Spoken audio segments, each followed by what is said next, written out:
Ethan Cole, a quiet and unassuming financial analyst, donates his hefty annual bonus to charity, seeking purpose beyond material wealth. This simple act of kindness catches the attention of his boss, who calls Ethan to his office and embarrasses him for his charitable gesture.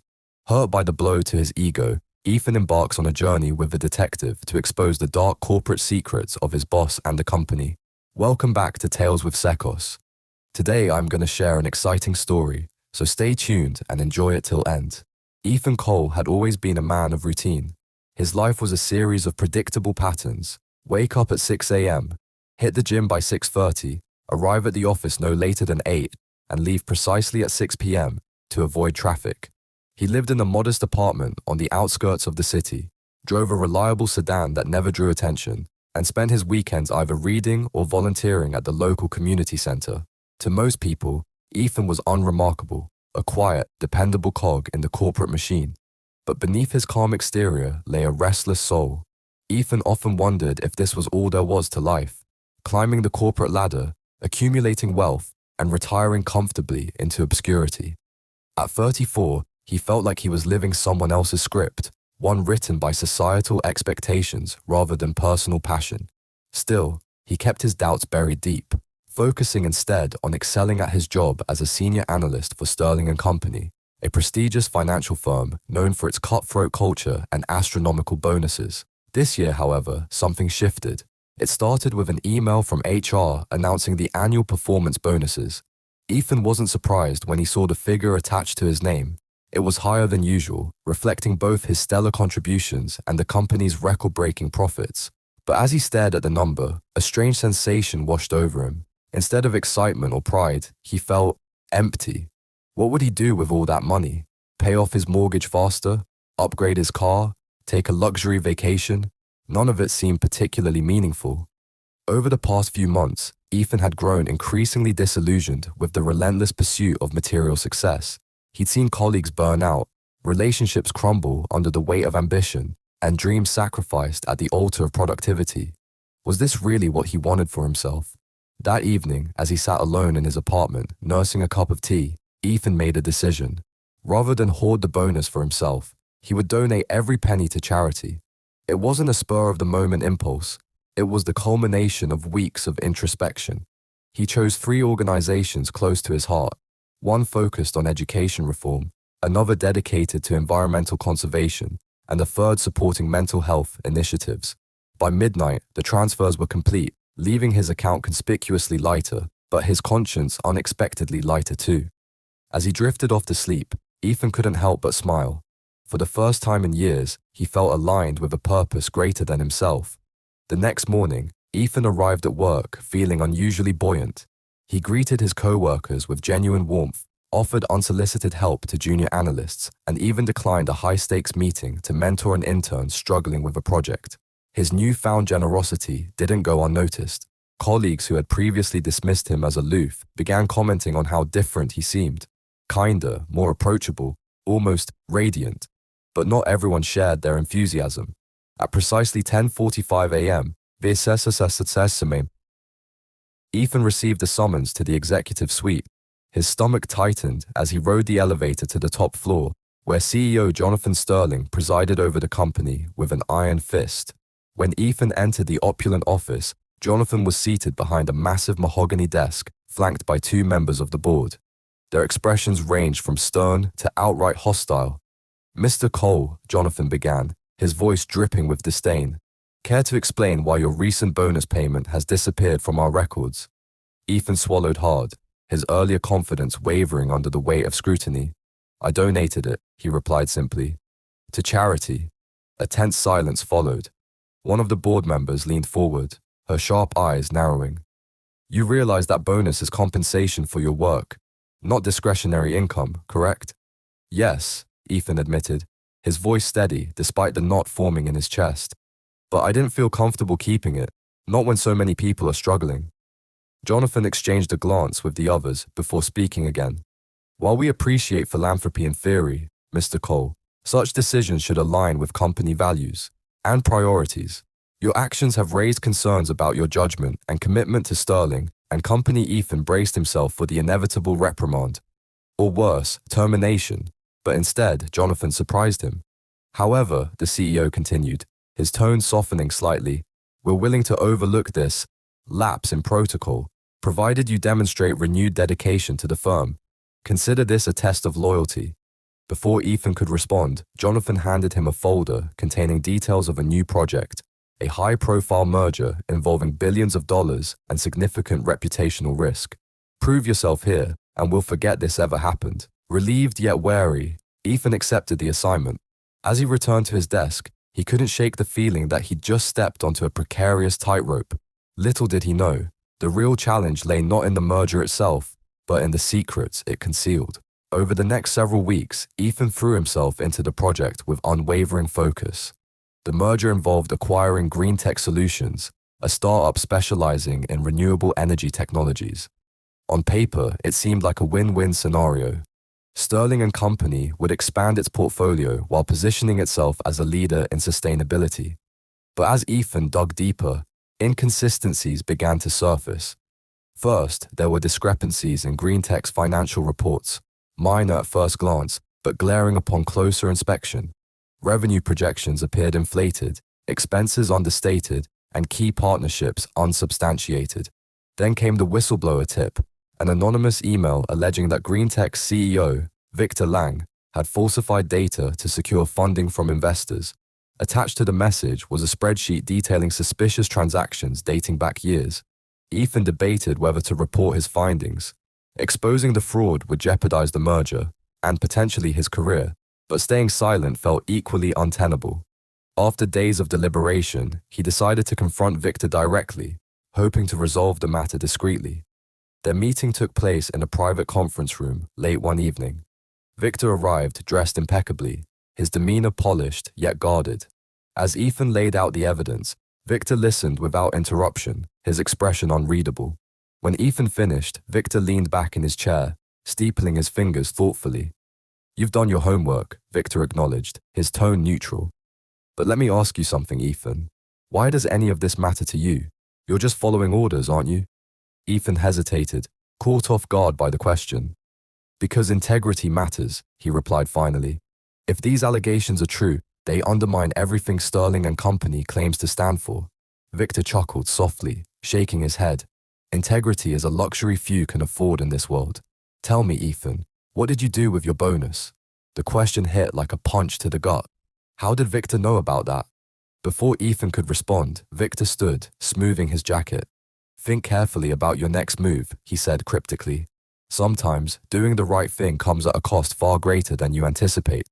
With that, he exited the room, leaving Ethan shaken and confused. Determined to uncover the truth, Ethan escalated the issue to Jonathan Sterling. He presented the evidence meticulously, ensuring every detail was irrefutable. To his surprise, Jonathan listened intently, nodding occasionally as though impressed by Ethan's diligence. Well done, Mr. Cole, Jonathan said once Ethan finished. This demonstrates exactly the kind of initiative we value at Sterling and Company. Rest assured, appropriate action will be taken. Ethan left the office that day feeling vindicated, convinced he'd made the right choice. Yet within hours, whispers began circulating through the office. Rumors spread that GreenTech's acquisition had been abruptly cancelled due to undisclosed regulatory concerns. By the end of the week, Victor Lang had resigned amid allegations of misconduct, and GreenTech's stock plummeted overnight. Publicly, Ethan was hailed as a hero, a whistleblower who had saved the company from disaster. Privately, however, he couldn't shake the nagging suspicion that something was amiss. Why had Jonathan acted so swiftly? And why did Victor seem almost relieved during their confrontation? His questions intensified when, days later, he received a package delivered anonymously to his apartment. Inside was a USB drive labeled, "For your eyes only." Curiosity outweighing caution, Ethan plugged the drive into his laptop. What he found sent chills down his spine. The files contained damning evidence implicating not just Victor Lang, but also Jonathan Sterling and several other executives in a sprawling conspiracy to manipulate markets, suppress competition, and enrich themselves at the expense of shareholders. Among the documents was a recording of a clandestine meeting where Jonathan explicitly instructed Victor to falsify GreenTech's data to justify the acquisition. Ethan realized too late that he had stumbled into a web far darker and more dangerous than he'd imagined. By exposing Victor, he hadn't dismantled corruption, he'd merely redirected its wrath toward himself. Ethan sat frozen in front of his laptop, the weight of the revelation pressing down on him like a suffocating blanket. The files on the USB drive painted a picture so sinister it made his stomach churn. Jonathan Sterling wasn't just complicit in corporate fraud, he was orchestrating it. Greentech's acquisition had been a calculated move to consolidate power and eliminate competition, all while lining the pockets of those at the top. And now, Ethan had inadvertently exposed himself as a threat to their empire. He glanced around his dimly lit apartment, suddenly hyper-aware of every creak and shadow. Was he being watched? Had someone followed him home? Paranoia crept in, gnawing at the edges of his mind. He quickly ejected the USB drive and shoved it into a drawer, as if hiding it could shield him from the storm brewing outside. But deep down, Ethan knew there was no going back. The evidence was too explosive to ignore, and too dangerous to keep. What should he do with it? Hand it over to the authorities? Leak it to the press? Or destroy it and hope they'd leave him alone? Before he could decide, his phone buzzed violently on the coffee table. The caller ID displayed an unknown number. Against his better judgment, he answered. "Mr. Cole," a distorted voice greeted him, mechanical and devoid of emotion. "You've stumbled upon something you weren't meant to see." Ethan's pulse quickened. "Who is this?" "That's not important," the voice replied coolly. "What matters is what happens next. You have two options, cooperate or face the consequences." "Cooperate with what?" Ethan demanded, his voice trembling despite his attempt to sound resolute. "You'll be contacted soon," the voice said cryptically before disconnecting. Ethan stared at the phone, his hands shaking. Whoever these people were, they knew about the USB drive, and they weren't bluffing. For the first time in years, fear gripped him with icy fingers. The next morning, Ethan arrived at work feeling like a ghost haunting his own life. Every interaction felt loaded with hidden meaning. Every glance seemed laced with suspicion. His colleagues' casual greetings carried undertones of scrutiny, and even the hum of the office lights sounded ominous. He tried to focus on mundane tasks, reviewing spreadsheets, drafting emails, but his thoughts kept circling back to the files. By mid-afternoon, another message arrived. This time, it came via email. "Meet me at the corner of 7th and Elm tonight at 8 p.m. Come alone. Bring nothing." The sender's address was untraceable, the tone chillingly direct. Ethan debated ignoring it, but knew that wasn't an option. If he wanted answers, or protection, he had to play along. That evening, cloaked in darkness, Ethan stood on the designated street corner, his breath visible in the crisp autumn air. The neighborhood was eerily quiet, its usual bustle replaced by an oppressive stillness. As the clock struck 8, a black sedan pulled up beside him. The passenger window rolled down to reveal a woman in her late 40s, her sharp features softened slightly by fatigue. "Get in," she instructed, her voice firm yet measured. Ethan hesitated for a moment before complying.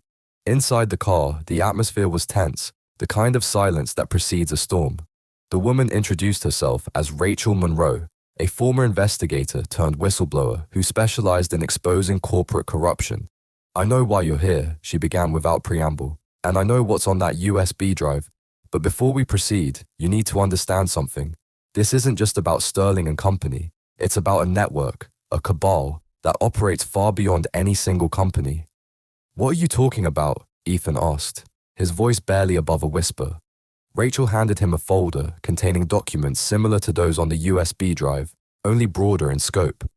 They implicated dozens of corporations, government officials, and influential figures in a web of deceit spanning decades.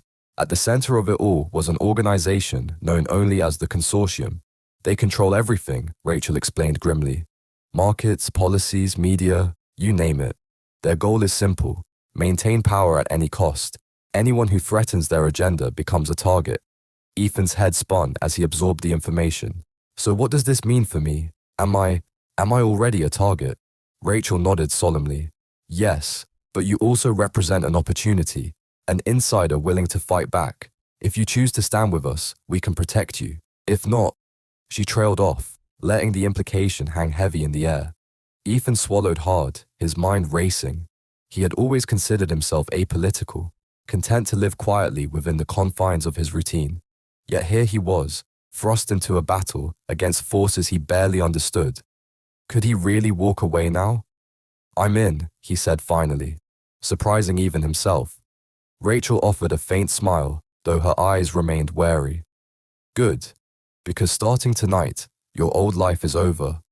Over the next few days, Ethan worked closely with Rachel and her team, piecing together a strategy to expose the consortium. They encrypted the files, created decoys to mislead potential hackers, and established secure channels for communication.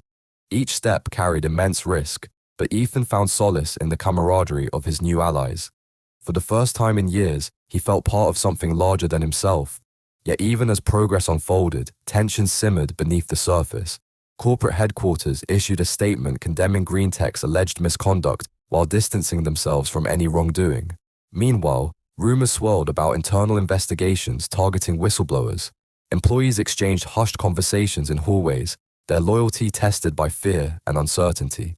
One afternoon, as Ethan reviewed financial reports in his cubicle, a familiar figure approached, Victor Lang. Dressed casually in jeans and a leather jacket, Victor looked less like a disgraced CEO and more like a man with nothing left to lose. "We need to talk," Victor said tersely, glancing around to ensure no one was listening. Ethan hesitated, then gestured for him to follow. They retreated to an empty conference room, where Victor wasted no time getting to the point. "You think you're doing the right thing," Victor began, his voice low and urgent. "But you're playing a game you don't understand. These people, they won't stop until you're either dead or ruined." "I know what I'm up against," Ethan replied defensively. "No, you don't," Victor shot back, his frustration evident. "They'll use your kindness against you, twist your ideals into weapons. Hell, they probably already have." Ethan frowned, unsettled by the warning. "Why are you telling me this?" "Because I've been where you are," Victor admitted, his expression softening. "I thought I could beat them, expose them. Instead, I became exactly what they wanted. A scapegoat. Don't make the same mistake." Before Ethan could respond, Victor handed him a business card bearing a single phone number. "If things go south, and they will, call this number. Trust no one else." With that, he left, leaving Ethan more confused than ever. As weeks turned into months, the pressure mounted. Ethan's collaboration with Rachel yielded promising leads, but each breakthrough brought fresh threats. Anonymous messages warned him to back off.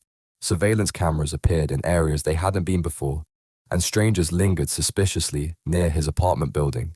Despite these challenges, Ethan refused to relent.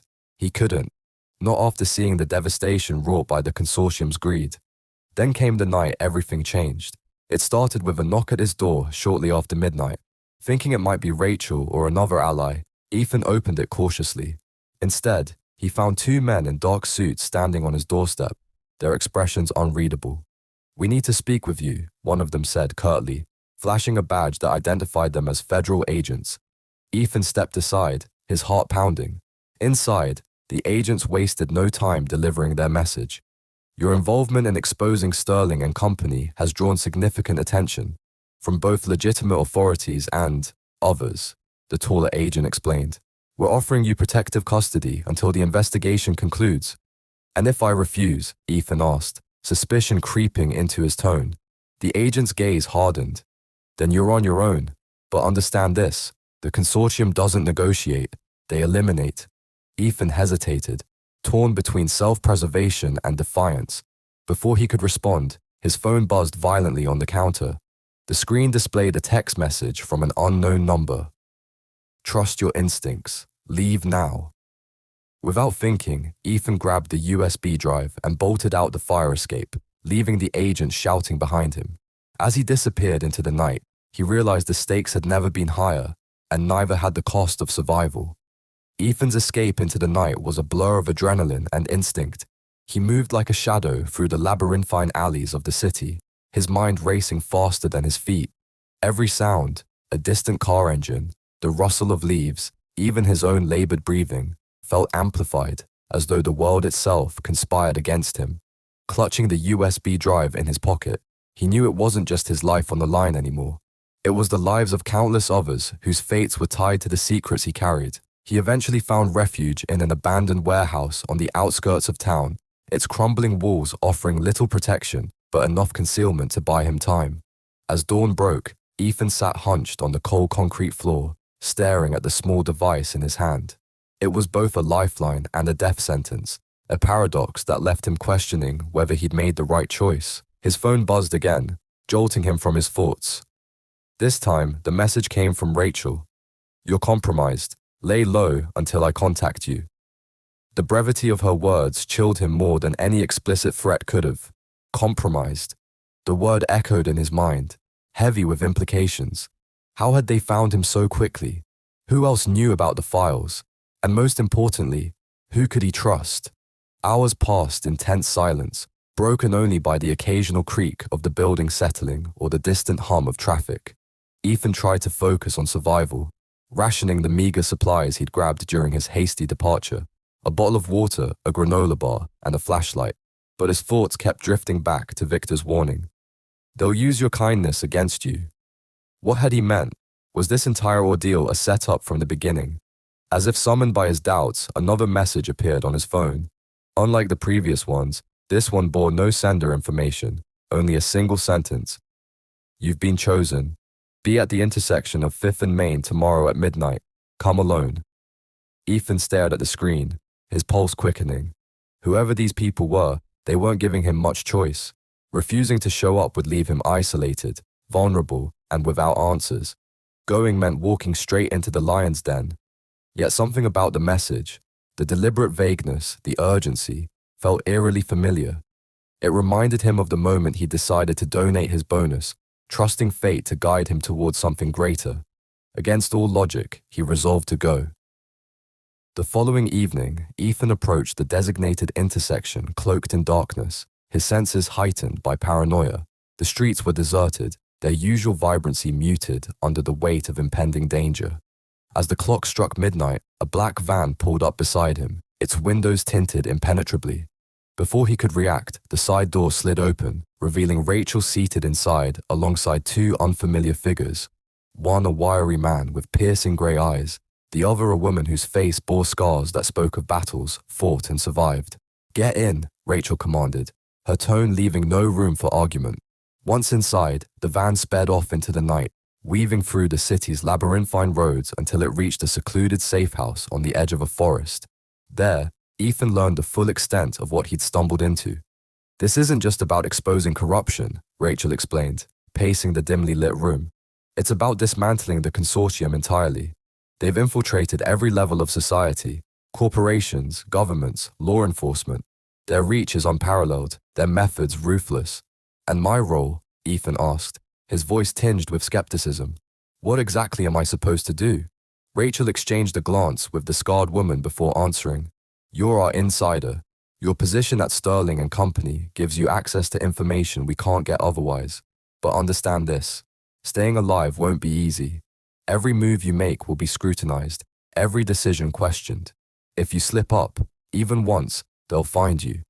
Ethan nodded grimly, absorbing the gravity of the situation. "And if I succeed? Then you might just change the world," the wiry man interjected, his voice laced with equal parts hope and cynicism. Over the next several weeks, Ethan operated in a state of perpetual limbo. By day, he maintained his facade as a loyal employee of Sterling and Company, attending meetings, filing reports, and avoiding suspicion. By night, he worked tirelessly with Rachel's team, feeding them intel and strategizing ways to dismantle the consortium's operations. Each revelation brought fresh risks, each success a fleeting sense of vindication. But as the stakes escalated, so did the personal toll. Sleep became elusive, replaced by nightmares of being hunted. Food tasted like ash, and even the simplest pleasures, reading, music, sunlight, felt hollow. The weight of responsibility pressed down on him relentlessly, threatening to crush his spirit. Then came the betrayal. It started innocuously enough. A routine audit flagged discrepancies in Ethan's expense reports. At first, he dismissed it as coincidence, a minor oversight easily rectified. But when Jonathan Sterling summoned him to the executive suite later that week, Ethan realized too late that he'd underestimated his enemies. "Care to explain these irregularities?" Jonathan asked, sliding a folder across the desk. Inside were detailed records of Ethan's activities over the past few months, meetings with Rachel, encrypted messages, Even surveillance photos of him entering the safe house. Ethan's blood ran cold. Someone had leaked his location, compromising not just him, but everyone involved. He glanced at Jonathan, searching for some sign of humanity beneath the polished veneer. Instead, he found only malice. "You thought you were clever, didn't you?" Jonathan sneered, leaning forward. "Exposing green tech, aligning yourself with whistleblowers, all while pretending to be one of us. Well, let me make something clear. You're finished." Before Ethan could respond, the door opened and two security guards entered, their expressions devoid of mercy. They escorted him to a private elevator, descending deep into the bowels of the building where no cameras monitored and no questions were asked. The interrogation room was sterile and suffocating, its fluorescent lights casting harsh shadows across the walls. Bound to a chair, Ethan braced himself for the worst. Yet instead of physical violence, his captors employed psychological warfare, bombarding him with accusations and threats designed to break his resolve. "You don't understand what you're dealing with," Ethan pleaded, his voice hoarse from hours of relentless questioning. "If you expose the consortium, you'll destroy everything they've built, including yourselves." Jonathan laughed bitterly, circling the room like a predator toying with its prey. "Oh, we understand perfectly. That's why you're going to tell us everything, who you've contacted, what evidence you've gathered, and where your allies are hiding. Because if you don't—" He paused, letting the implication hang heavy in the air. "Well, let's just say accidents happen." Desperation clawed at Ethan as he realized the truth. They weren't interested in negotiation. They wanted annihilation. Summoning the last vestiges of courage, he spat out a defiant response. "Go ahead, kill me, but know this, you'll never silence the truth." For a moment, Jonathan hesitated, his expression flickering with something akin to doubt. Then, abruptly, he turned and exited the room, leaving Ethan alone with his tormentors. Hours later, or perhaps days, time had lost all meaning. Ethan heard footsteps approaching. Bracing himself for another round of torture, he was surprised when the door opened to reveal Victor Lang. "I told you not to trust anyone," Victor said softly, his voice carrying a mixture of pity and regret. "But maybe there's still a way out." Without waiting for a reply, Victor produced a key and unlocked Ethan's restraints. Together, they slipped out of the building unnoticed, disappearing into the night. Safe in a remote cabin, miles away, Ethan finally allowed himself to breathe. Victor explained that he'd orchestrated the rescue using connections within the consortium's lower ranks, people disillusioned by greed and corruption. Though grateful, Ethan couldn't shake the feeling that this reprieve was temporary. "What now?" he asked, staring into the fire crackling in the hearth. Victor sighed, his gaze distant.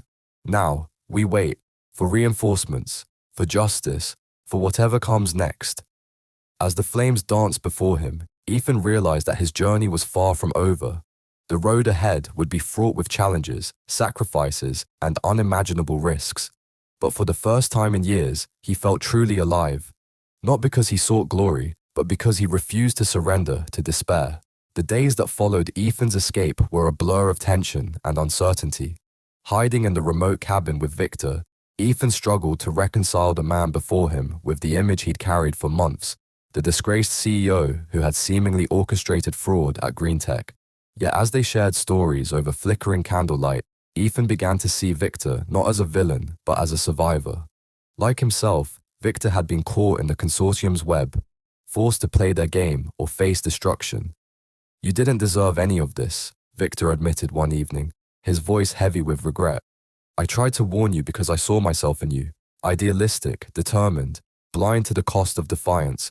But unlike me, you've got allies. Don't waste that." Ethan nodded, though doubt lingered in his mind.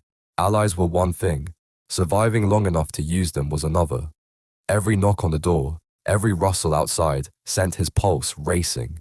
He knew it was only a matter of time before the consortium found him. That fear became reality sooner than expected. On the fifth night, a deafening explosion shattered the silence, jolting Ethan awake. Flames engulfed the front of the cabin, smoke billowing into the sky. Through the chaos, masked figures stormed inside, their weapons glinting in the firelight. Victor shoved Ethan toward a hidden trapdoor beneath the floorboards. "Go!" Victor shouted, drawing a pistol from his jacket. "I'll hold them off." Ethan hesitated, torn between gratitude and guilt. "You don't have to do this." Yes, I do, Victor replied, his tone resolute. This is my redemption. Now go. With no other choice, Ethan slipped through the trapdoor, descending into a narrow tunnel that led deep into the forest. Behind him, gunfire erupted, followed by shouts and the roar of flames consuming the cabin. Tears streamed down Ethan's face as he crawled through the damp earth, each step carrying the weight of loss. By dawn, Ethan emerged from the tunnel into a clearing where Rachel and her team awaited him.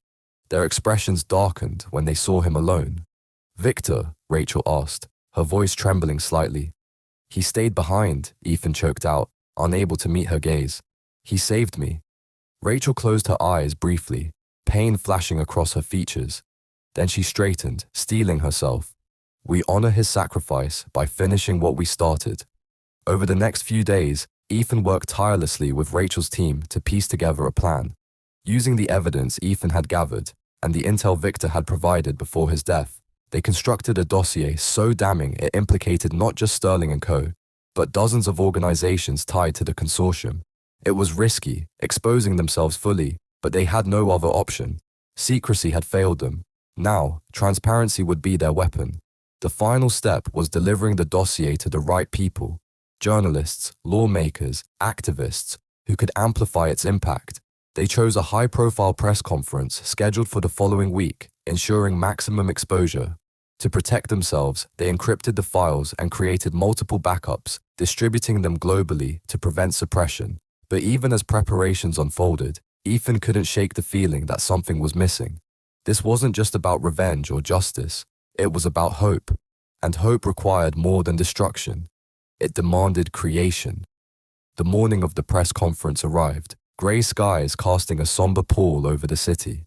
Ethan stood backstage, watching as reporters filed into the auditorium, their cameras flashing like strobe lights. Rachel placed a reassuring hand on his shoulder. "You ready?" she asked quietly. "As ready as I'll ever be," Ethan replied, forcing a smile. When he stepped onto the stage, the room fell silent. Hundreds of eyes locked onto him, some curious, others skeptical. Taking a deep breath, Ethan began to speak. "My name is Ethan Cole, and until recently, I was a senior analyst at Sterling & Company. What I'm about to share isn't just my story, it's yours. For decades, an organization known as the Consortium has manipulated markets, suppressed competition, and enriched themselves at the expense of ordinary citizens. Today, we expose them." As he spoke, screens displayed excerpts from the dossier. Emails, financial records, surveillance footage, all irrefutable proof of the consortium's crimes. Gasps rippled through the audience, followed by murmurs of outrage and disbelief. By the time Ethan finished, the room buzzed with energy, journalists scrambling to document the revelations. But the real test came afterward. Within hours, the story exploded online, trending globally across social media platforms. Hashtags like "Sachs exposed the consortium" and "corporate corruption" spread like wildfire, galvanizing protests in cities worldwide. Governments launched investigations, corporations scrambled to distance themselves, and public outrage reached fever pitch. For Ethan, however, the victory felt bittersweet. As he watched the fallout unfold from Rachel's safe house, he couldn't help but think of Victor, of the sacrifices made along the way. Was it worth it? Had they truly changed anything, or merely scratched the surface? Weeks later, as the dust began to settle, Ethan received an unexpected visitor. It was Jonathan Sterling, disheveled and uncharacteristically subdued. Under indictment for numerous charges, Jonathan had agreed to cooperate with authorities in exchange for leniency. "I underestimated you," Jonathan admitted, his voice hollow. "I thought you were just another cog in the machine. Instead, you dismantled the entire system." Ethan studied him, searching for traces of the man who had once wielded such power. All he saw was emptiness. "Power isn't strength," Ethan said finally. "It's responsibility, something you forgot." Jonathan nodded, almost imperceptibly, before being escorted away by federal agents. In the months that followed, life began to resemble normalcy, or at least a new kind of normal. Ethan left Sterling & Company, channeling his skills into advocacy work aimed at reforming corporate practices. Rachel continued her mission, expanding her network of whistleblowers and investigators. Together, they formed a coalition dedicated to holding institutions accountable, ensuring that the consortium's legacy wouldn't fade into obscurity. Yet even as progress unfolded, Ethan remained vigilant. The consortium may have been exposed, but its remnants still lurked in the shadows, waiting for an opportunity to rebuild. He knew the fight wasn't over. It might never be. But for the first time in years, he felt aligned with a purpose greater than himself. One evening, as he walked through the park near his new apartment, Ethan paused to watch children playing under the golden glow of sunset. Laughter filled the air, untainted by fear or greed. In that moment, he realized the true measure of success wasn't wealth or power. It was the ability to create a world where kindness mattered more than profit, where integrity outweighed ambition. And as he turned to leave, a single thought echoed in his mind. Fate always has something incredible planned for those who dare to believe.